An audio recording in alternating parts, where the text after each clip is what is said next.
Hi, எல்லாம் எப்படி இருக்கீங்கப்பா? இன்னைக்கு நம்ம செரின் வீட்டு சாப்பாடுல யாருக்குமே பிடிக்காத ஒரு ரெசிபி பண்ண போகிறோம். அது என்னடா யாருக்குமே பிடிக்காத ரெசிபி? ஒரு சிலர் கெஸ் பண்ணியிருப்பீங்க, யாருமே பிடிக்காது அப்படின்னு சொல்லிட்டு கிண்டல் கூட பண்ணுவாங்க அந்த ரெசிபியை பார்த்து. அதுதான் இன்னைக்கு நம்ம கிச்சனில் பண்ண போகிறோம். ரவையில் உப்புமா. நீங்கள் கெஸ் பண்ணது சரியாக இருந்தால் உப்புமா தான். அப்படி கரெக்டாக கெஸ் பண்ணவங்க கமெண்ட்டில் சொல்லுங்கள் கரெக்டாக இருக்கா அப்படின்னு சொல்லிட்டு. உப்புமானாலே யாருக்குமே பிடிக்காது, எல்லாம் ஓடுவாங்க. ஐயோ உப்புமா செஞ்சிட்டிங்களா அப்படின்னு சொல்லிட்டு ஓடுவாங்க. ஆனால் உப்புமாவை நல்லா ருசியாக செஞ்சு கொடுத்தா எல்லாருக்குமே பிடிக்கும், ரொம்ப விரும்பி சாப்பிடுவாங்க. நல்ல உதிரி உதிரியாகவும் நல்லா காரசாரமாகவும் இருக்கிற மாதிரி தான் நம்ம உப்புமா பண்ண போகிறோம். அதுக்கு 2 பெரிய வெங்காயம் எடுத்திருக்கேன். மீடியம் சைஸில் 2 பெரிய வெங்காயம், அதே போல் மீடியம் சைஸில் 2 தக்காளி எடுத்திருக்கேன். அப்புறம் பச்சை மிளகாய் இதெல்லாம் எடுத்து வச்சுருக்கேன். இதுக்கு நமக்கு சைடிஷாக என்ன பண்ண போகிறோம்னா தேங்காய் துவையல் பண்ண போகிறோம். வெறும் தேங்காய் மட்டும் போட்டு துவையல் பண்ண போகிறோம். நம்ம ரவையெல்லாம் வறுக்கிறதுக்கு முன்னாடி முதல்ல வெங்காயம் தக்காளி எல்லாம் வெட்டி எடுத்து வச்சுட்டு அதுக்கப்புறமா நம்ம உப்புமாவுக்கு ரவையை வறுத்துட்டு அதுக்கப்புறம் செய்கிறதுக்கு கரெக்டாக இருக்கும். முதல்ல வெங்காயம்லாம் வெட்டி எடுத்து வச்சுக்கலாம். உப்புமா செய்கிறதுக்கு சரியான அளவில் நம்ம தண்ணி ஊற்றினாலே போதும். உப்புமா உதிரி உதிரியாக சூப்பராக வரும். எதுவுமே போடாமல் நார்மலாக செஞ்சாலே உப்புமா ருசியாக இருக்கும். எதுக்காகனா களி மாதிரி செஞ்சிட்டோம்னா தான் டேஸ்ட் இருக்காது. அதுவே உதிரி உதிரியாக செஞ்சிட்டோம்னு வச்சுக்கோங்களேன், எல்லாருக்குமே ரொம்ப பிடிக்கும். அதே போல் உப்புமா, அந்த பொங்கல் அப்படி இந்த மாதிரியெல்லாம் சாப்பிட்டுட்டு ஒரு மாதிரி மயக்கமாக இருக்கிற மாதிரி தூக்கமாக வரும் பார்த்திங்களா. அதுக்காகவே பெரும்பாலானவங்க உப்புமா சாப்பிட மாட்டாங்க. உப்புமா சாப்பிட்டு முடித்த உடனே உப்புமாவோ இல்லை ஏதோ டிஃபன் எதுவுமோ காலையில் சாப்பிட்டு முடிச்சதுமே சூப்பராக ஸ்ட்ராங்காக ஒரு காஃபியோ டீயோ சாப்பிட்டு முடிச்சதுமே குடிச்சிட்டிங்கன்னா நல்லா சூப்பராக இருக்கும். தூக்கமாலாம் வராது, நல்லாயிருக்கும். இப்போது வெங்காயத்தையெல்லாம் கட் பண்ணி எடுத்துட்டு அதுக்கப்புறமா நம்ம ரவையை வறுத்துடலாம். வெங்காயம்லாம் கட் பண்ணி எடுத்தாச்சு. இப்போ ரவை வறுத்துக்கலாம். ஸ்டவ் ஆன் பண்ணிடலாம். ரவை வறுக்கிறதுக்கு கொஞ்சம் எண்ணெய் ஊற்றிக்கலாம். எண்ணெய் ஊற்றிக்கோங்க, இல்லைன்னா நெய் ஊற்றிக்கோங்க, அது உங்கள் விருப்பத்தை பொறுத்து. 2 3 ஸ்பூன் அளவுக்கு எண்ணெயோ இல்லைன்னா நெய்யோ ஊற்றிக்கோங்க. எண்ணெய் ஊற்றிட்டு ரவையை சேர்த்துக்கலாம். ரவையை வறுத்துடலாம். ரொம்ப கருக விடக்கூடாது, கொஞ்சம் பொன்னிறமாக வர வரைக்கும் வறுத்து எடுத்துக்கோங்க.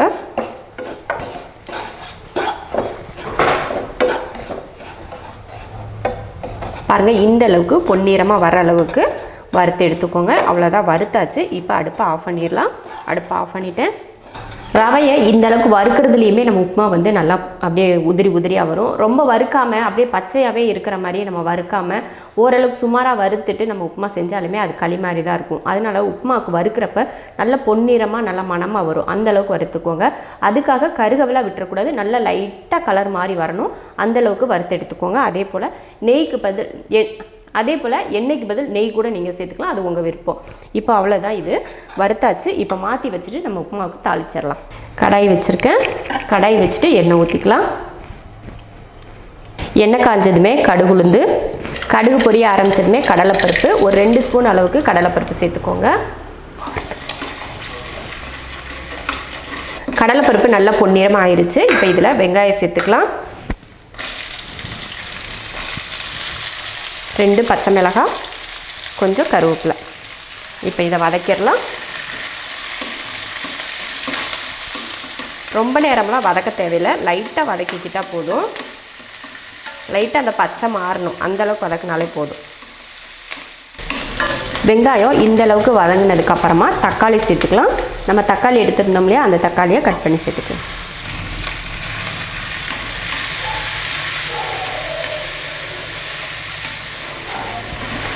தக்காளி இந்த அளவுக்கு வதங்கினதுக்கப்புறமா 1/2 ஸ்பூன் மல்லித்தூள், 1/2 ஸ்பூன் மிளகாத்தூள், 1/4 ஸ்பூன் அளவுக்கு ஜீரகத்தூள்,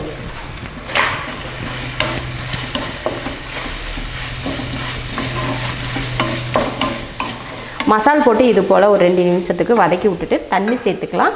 இதில் 1 கப் ரவை சேர்த்தோம், அதில் இப்போ தண்ணி சேர்த்துக்கலாம். 1 2 இதில் பாதி 2, இதில் 2.5 கப் தண்ணி சேர்த்துருக்கேன். 1 கப் ரவைக்கு 2.5 கப் தண்ணி. தேவையான அளவுக்கு உப்பு சேர்த்துக்கலாம். 1 கப் ரவைக்கு 2.5 கப் தண்ணி ஊற்றிருக்கேன். தேவையான அளவு உப்பு சேர்த்தாச்சு. அது கொதிச்சு வரட்டும். அது மூலையும் நம்ம தேங்காய் துவையல் அரைச்சிக்கலாம். தேங்காய் துவையல் பண்ணுறதுக்கு ஒரு 1/4 மூடி தேங்காயை துருவி எடுத்து வச்சுருக்கேன். அதை மிக்ஸி ஜாரில் போட்டுக்கலாம். ஒரு 1/4 மூடி தேங்காய் போதும், ஒரு நேரத்துக்கு தானே, அதனால் 1/4 மூடி போதும். ஒரு 4 பல் பூண்டு, வரமிளகாய் ஒரு 4, கொஞ்சம் உப்பு சேர்த்துக்கலாம்.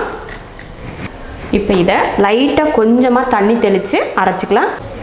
ரொம்ப தண்ணியாவெலாம் அரைக்கக்கூடாது. நம்ம துவையலெல்லாம் உங்களுக்கு தெரியும் இல்லையா, துவையலெல்லாம் கெட்டியாக தானே இருக்கும். அந்த மாதிரி லேசாக தண்ணி தெளித்து மட்டும் அரைச்சிக்கோங்க. துவையல் அரைக்கிறதுக்குள்ளே கொதிச்சிருச்சு. இப்போ சட்னியை மாற்றி வச்சுட்டு அதுக்கப்புறமா ரவையை சேர்த்துக்கலாம்.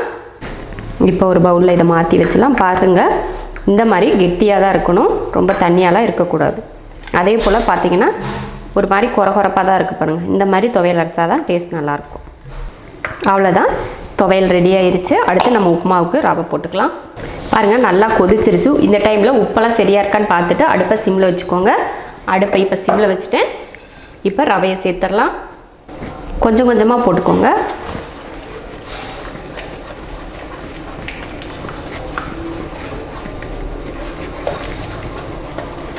கைவிடாமல் கீழே இருங்க, அப்போ தான் வந்து கெட்டி ஆகாமல் கட்டி ஆகாது. பாருங்கள், போட்டதுமே கெட்டி ஆயிடுச்சு. பாருங்கள், இருந்த தண்ணியெல்லாம் வத்திருச்சு. இப்போ என்ன பண்ண போகிறோம்னா நல்லா சுற்றி கிளறி விட்டுட்டு இந்த மாதிரி வச்சுட்டு மூடி வச்சிடலாம். இப்போ மூடி வச்சாச்சு. மூடி வச்சதுக்கப்புறம் அடுப்பு நம்ம ரவை போட ஆரம்பித்தப்பயே சிம்மில் வச்சாச்சு. இன்னும் சிம்மில் தான் இருக்குது. ஒரு 2 நிமிஷத்துக்கு சிம்லையே இருக்கட்டும். அதுக்கப்புறமா எடுத்து கிளறி விட்டுக்கலாம். இப்போ 2 நிமிஷம் ஆச்சு. ஓப்பன் பண்ணி பார்த்துடலாம்.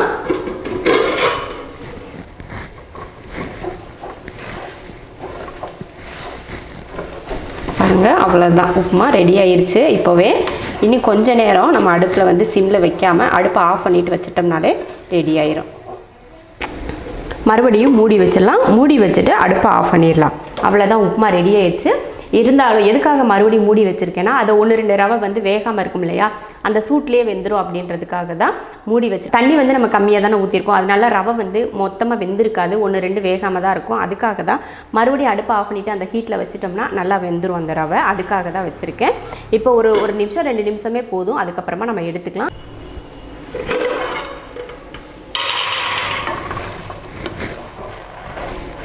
அவ்வளோதான், ரெடி ஆயிடுச்சு. இப்போ இதில் கொஞ்சம் மல்லித்தலை தூவிடலாம். மல்லித்தலை தூவிட்டு கலந்து விட்டுடலாம். அவ்வளோதான், சூப்பராக உப்புமா ரெடி ஆயிடுச்சு. இப்போ இதை ஒரு பவுலுக்கு மாற்றி சாப்பிட்றதுக்கு எடுத்துக்கலாம். அருமையான தக்காளி போட்டு காரசாரமாக உப்புமா ரெடி ஆயிடுச்சு.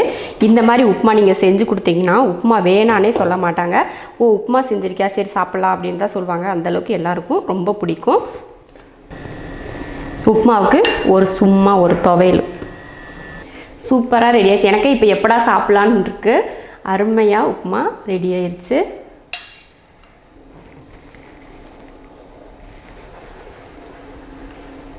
சூப்பராக இருக்குது உப்புமா. மாமா தான் இந்த உப்புமா எனக்கு சொல்லி கொடுத்தாங்க. ஃபஸ்ட்டெல்லாம் தக்காளி இதெல்லாம் போட்டு மாமா தான் இந்த உப்புமா எனக்கு சொல்லி கொடுத்தாங்க. அவங்க செஞ்சதை பார்த்து தான் நான் செஞ்சேன். ரொம்ப நல்லாயிருக்கும் இந்த மாதிரி உப்புமா பண்ணால். ஏன்னா அவசரத்துக்கு எதுனா இட்லி மாவு, தோசை மாவு இல்லை குழம்பு எதுமா இல்லை அப்படின்னா இந்த மாதிரி ஒரு இதில் செஞ்சு சாப்பிட்டா நமக்கு கொஞ்சம் நல்லா டேஸ்ட்டு கொஞ்சம் வித்தியாசமாக இருக்கிற மாதிரி இருக்கும். அதனால தான்.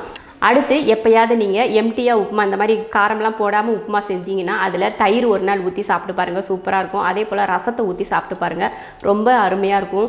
அப்புறம் ஊறுகாயெல்லாம் தொட்டு இந்த பூண்டு ஊறுகாயெல்லாம் இருக்குது பார்த்திங்களா, அதெல்லாம் வச்சு பிசைஞ்சு சாப்பிட்டு பார்த்திங்கன்னா அவ்வளோ அருமையாக இருக்கும் உப்புமா.